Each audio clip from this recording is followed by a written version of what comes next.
little spicy? Because I do. No matter how loud, how kind, respectful, how cute, men will still fucking hate you. Women are talking about bringing that 4B movement right here to the United States. Time to lock the fuck in. Operation 4B. Refuse to date men, get married, have sex with them, or children. All I have to say is good luck getting laid. Me and my girlies are participating in the 4B movement. No more kitty cat for moderate men. But being all the things that the patriarchy wants us to be. Clearly, they don't give a shit about us. No attention to men. Delete, block, do not respond to them. Government cares that they're not having kids because children are the future labor force. I'm gonna start barking and getting fucking crazy. You think I'm crazy? Me too. Just like all the women before me who were crazy. It is the best thing I've ever done for my mental health. I'm not crazy. We have to do this together. The women who are doing the 4B movement help other women who are doing the 4B movement. Alright, if you're a man, I will not be responding to you. I am going to be promoting the 4B movement. Do not acknowledge them. Do not look at them. Do not laugh at their jokes. Why exactly are you going to keep becoming subservient to a nation that doesn't literally care about you? Wake women up. Hello, beautifuls. My name is Jazelle, co-host of the Strong Sunflowers podcast and founder and CEO of the Create app, an app created specifically for content creators. So think Uber, but for content creators. So if you have a wedding, a birthday party, a baby shower, an event that you might be speaking at and you need someone to get content of you, you can go on the app and find local content creators in your area to come take your videos and your photos. I am so excited for this project. It should be launching at the end of this month, November.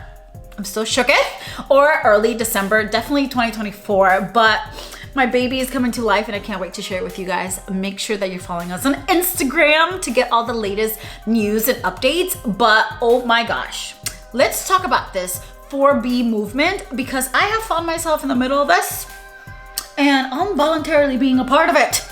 And yeah. So when I first heard about this whole 4B movement, I was listening to this podcast and they were talking about women shaving their heads and all this other crazy stuff after the election. We all know that Trump won and we all know that some people were just not happy, especially when it comes to the laws affecting our choices for our own body, which I totally 100% understand. From what they were talking about, so people were shaving their hair so they can be less attracted to men. They were just saying all men suck and that we should be saying no to men. Basically, no November, no men, all 2025, and basically for the next 4 years of Trump's presidency. But, okay, back it up. Because I was like, first of all, I myself don't consider myself a feminist. I don't believe that men and women are the same. I feel like we complement each other and we don't have the same necessarily roles to play. Like, babe, I hate changing my tires. I hate taking out the trash. Get somebody else to do it. Not me though, stay safe. So I was already skeptical of what was going on, but when I saw people shaving their heads and saying that they wanted to be less attractive for men, let's take it back a little bit because it does remind me of when I told my partner at the time that I cut my hair when I did my whole big shop. By the way, I just cut my hair. It's pretty short. I love it. But he told me that he doesn't like women with short hair and I was like, perfect. Perfect.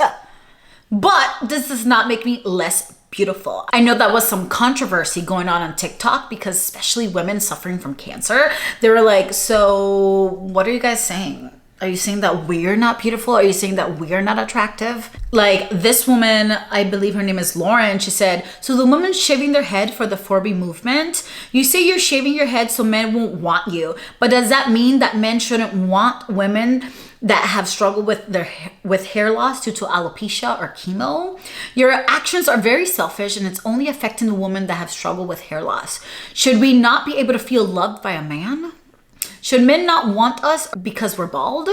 Y'all are making it seem like being bald is a bad thing and it's really aggravating me. People making fun of bald people on a daily basis yet don't want to be made fun of for being overweight, ugly, etc. I have fought too long and hard to normalize bald women. Us women with hair loss, don't take your words kindly, and in fact, you're definitely making it harder for us to feel loved. So please, before you go and shave your head, think of the women who have went through traumatic experiences, losing their hair, learning how to love ourselves again, allowing others to love us, and actually feeling loved by others. You're all undoing the work bald women have worked so hard on. The internet is divided. And again, from an outsider, because I don't consider myself a feminist, I'm like, what's not clicking, Steven? It's not clicking. Like, what? from both sides, because I do believe in freedom of speech. If you want to say bald people are ugly, go say whatever you want. You know, if you think overweight people are ugly, that's your opinion. Okay? Do what you gotta do from both sides. But again, from a logical perspective, it doesn't make any sense to me. Why are you shaving your head because Trump won? I think the power is if you want to shave your head because you want to. But when other people's opinions is what makes you do things, I don't think that that's having power. You're giving your power away. And plus, what is a shaved head gonna do? Baby, you're gonna be looking, sexy. You never know. Some men might find that attractive. Girl. Anywho, so I definitely feel like they missed the ball with this. And at the same time, they offended a whole other community of women that are like, what the hell? So I decided to dig deeper. I found out that the 4B movement is a movement currently still going on in South Korea. It started in 2010s, and it was due to the unfairness of treatment in women in South Korea. It's a feminist movement in South Korea rejecting traditional societal norms of what women is supposed to do, be like, all of those things. So I did a little research to find out what the 4B movement even came from. And the movement gained traction in the late 2010s as a response to a systemic gender inequality, toxic patriarchal norms, and societal pressures faced by women in South Korea. It closely linked to broader feminist movements in the country, such as the fight against molka, spy camera crimes, unequal labor practices, and persistent expectations that women should prioritize domestic roles over personal or professional aspirations. And when I read that, I said, okay, it totally makes sense that they're doing what they're doing. South Korea is definitely, the traditions are deeper and instilled in the community, in the country. I feel like a lot of the times people here in the United States, we act like we are in other parts of the world where they actually do have oppression. And I'm like, babe.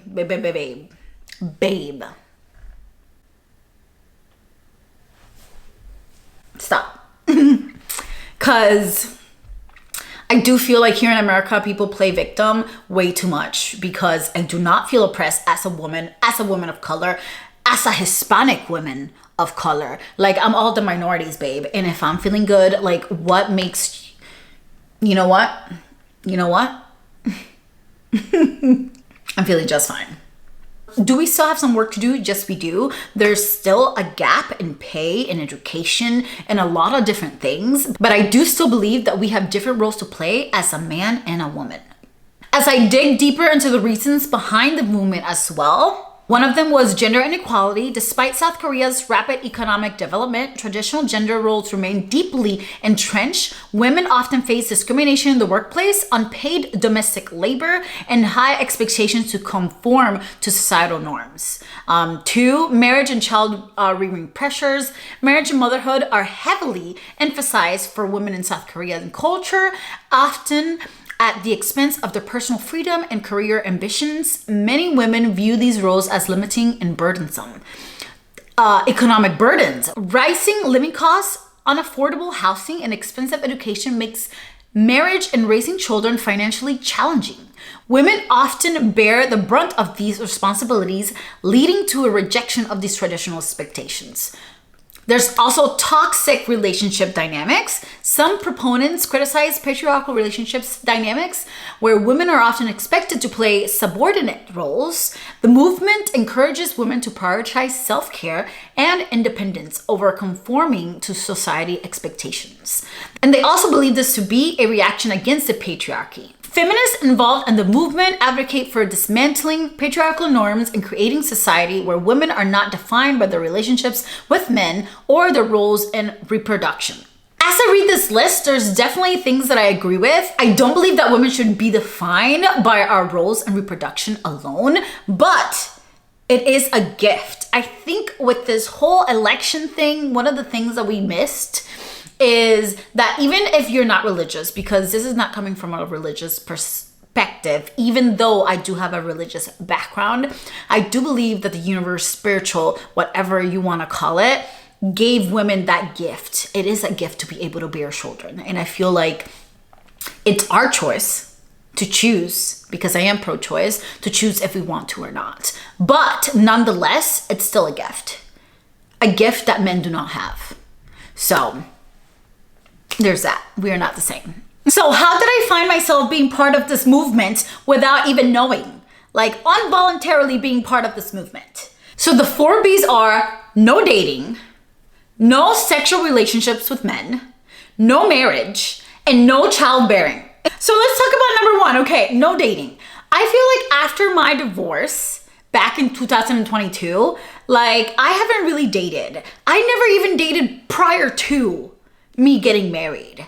As you guys know, if you don't know, now you know, I got married to my first boyfriend. Okay, like literally to the first man that was like, you are beautiful, baby girl. And yeah, we should get married. And I was like, say less. Seriously, say less. Say less. Anywho, so I ended up marrying my first boyfriend. I never dated before. So I married my first boyfriend. We were together for like 8 years, 7 years. And then I get a divorce. After that divorce, I haven't really dated. I started talking to a guy that I met and we were together for 4 years since, but I didn't even date him. It was literally, I think that has been the closest thing to love at first sight. It was literally from the very first date that we met. Yeah, and that was it. And then again, damn it, I am a guppy. I need to get it together. Since then, I have learned a lot though. So the third one is gonna have to put into more effort, okay? But I am a hopeless romantic, what can I say? Like I am. I hope that I always stay that way because I love love and I love giving love and I just love. But I haven't really dated since. And I feel like even trying to be in the dating scene, I'm trying to keep an open mind. If you haven't seen that video that I just posted about this blind date, you should go check it out. But let me give you a little synopsis of what the hell was going on. My friend set me up with this blind date. This man had so much work to do on himself. Mind you, I don't know what he looks like. He doesn't know what I look like. It's just conversation. But fast forward to this date that we were supposed to have. This man does not have a car and he assumed that I was gonna go pick him up on the first date. I said no thank you. That's not gonna work out for me. And then he basically proceeded to cuss me out and call me out my name. I didn't reply because one thing I'm not gonna do is argue with a grown man. But like, is this what we're dealing with nowadays? Like I don't want, like when people say the dating pool has pee, bleach, bitch, something. Like I don't want it. Like I don't want to deal with that. So I'm really trying to step out of my comfort zone. But I think for 2025, I'm just trying to really date more intentional and not just me dating more intentional, like the way that my friends, if they're gonna set me up, baby, there needs to be some intention. You can't just go off vibes. You can't just go off like, oh, he cute. I don't give a damn if he cute. Does he meet all the other criterias? Because babe, that was a mess. That was a mess. And mind you, I used to be Mormon. So I grew up Mormon. I'm more spiritual now, but I waited till marriage. You know, I didn't believe in sex before marriage. And even though now I am more spiritual, I still believe that my body is a temple. You know, I still believe that intimacy and intercourse, like being intimate with somebody, it's such an honor to me that you experience my body and I get to experience yours. And it's such a vulnerable position for the both of us. And I'm honored that you have chosen me to do those things with. And most people don't view it that way nowadays. And I'm really big on energy.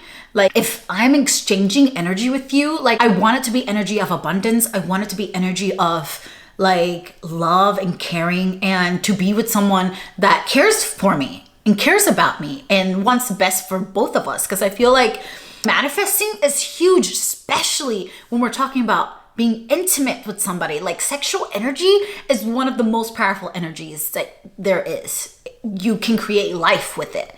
You know what I mean? So I don't take that lightly. So yes, I'm celibate. I'm abstinence. And it's so crazy because most people like my age are not, or most, even though I just turned 29, so I'm almost 30. But most people, the younger generation, you know, this generation, they don't think like that. They don't think as intimacy as that exchange of energies. And that's why there's so many broken hearts. That's why there's so many people like being baby mamas. That's why there's so many people having children out of wedlock. It's just a lot. And I don't want any of that. And that's why I practice celibacy and abstinence. And mind you, I was just watching Dr. Cheyenne Bryant, and she was talking about insecurities of her own self about wanting control in a relationship. And it made me think deeper into mine. Because yes, I always say that my body's a temple and I want to share with somebody that appreciates me and wants to have that intimacy level with me and is deserving of that. But how much of that, yes, it is true, but how much of it is also me wanting to have that control because I have abandonment issues?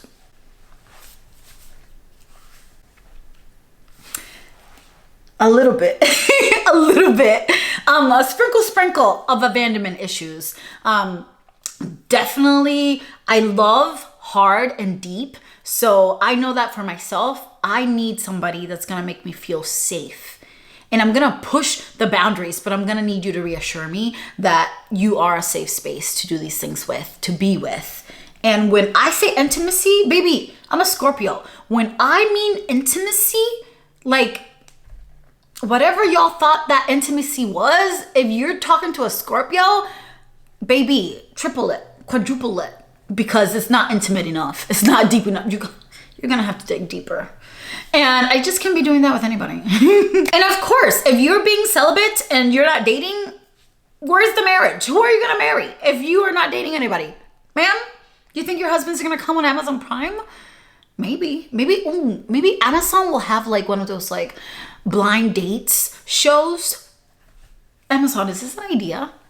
Am I giving you an idea? Like maybe Amazon has like these matchmakers. You can order a matchmaker through Amazon. Amazon! I'm putting you on game. And of course, if you're in this logic, no marriage means no childbearing. I am 29 with no kids. I will not be having no kids without a ring in marriage and a life partner. And again, when we dig deeper into these things, when it comes to children, I am so excited to be a mother. I love children. I know in my gut, in my core, that I am meant to be a mother. Like, the greatest honor. You know, I'm so excited for that. And at the same damn time, it is the scariest thing. I had a dream like a couple of months ago of me being pregnant in my dream. But in the dream, I was alone. I was a single mom, baby. And mind you, I am pro-choice, but for me, I'm pro-life. So an abortion never even crossed my mind, you know? But in that dream, baby, it crossed multiple times through my mind. It was one of the saddest dreams I have ever had. Like, ooh, I'm getting goosebumps. It was so sad. And that's why I'm pro-choice. Because you never know what someone is thinking of, how someone is feeling, the power and the decision that it took to get to that point in your life. It was so sad. And in my dream, I remember like it fast forward and like I got to see my kid grow up and it was great. But like in the moment, finding out, it was literally, it was the worst. It was literally the saddest dream of my life. So I think that's also like, I wouldn't say an insecurity, but like something that I'm scared of. So for me to be able to bring children into this world with so much love, that I have so much love to give, like I really need to feel safe.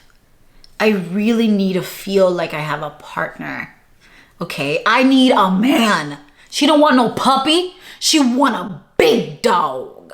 Okay, big, capital B-I-G. Like big dog. Like I need to be in my femme. I need to be able to be irrational and emotional, and I need you to keep it together for the both of us. Because I know motherhood and pregnancy is such a roller coaster of hormones and what our bodies are capable of doing. And I just know that like this Jazelle like might not be there at the end.